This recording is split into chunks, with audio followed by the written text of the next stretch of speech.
লালা রক্তদান শিবিরের কর্তৃপক্ষ টান্টু দরবার শরীফ উপস্থিত হয়েছে এবং আমাকে হেল্প ফাউন্ডেশনের পক্ষ থেকে তো আমাকে ওনারা নির্দেশ করেছেন যে সবাইকে আহ্বান জানানোর জন্য যে রক্ত দেওয়ার জন্য। তো তাই আগামী 10 মুহররম পবিত্র সোহাদায়ে কারবালা মাহফিল আমরা জায়গায় জায়গায় করে থাকি।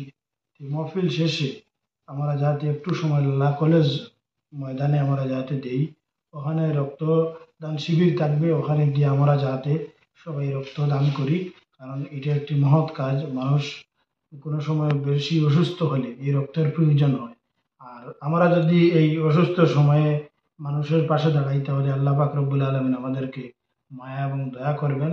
হেল্প ফাউন্ডেশন এবং রক্তদান শিবির কর্তৃপক্ষের পক্ষ থেকে এবং আমার ব্যক্তিগত তরফ থেকে আপনাদেরকে আহ্বান রাখছি, আগামী 10 মুহররম 6 জুলাই আল্লাহ পাক রব্বুল আলামিন যাতে আমাদেরকে তৌফিক দেন। সঠিক খবর, শুদ্ধ খবর, খবরের পেছনের খবর।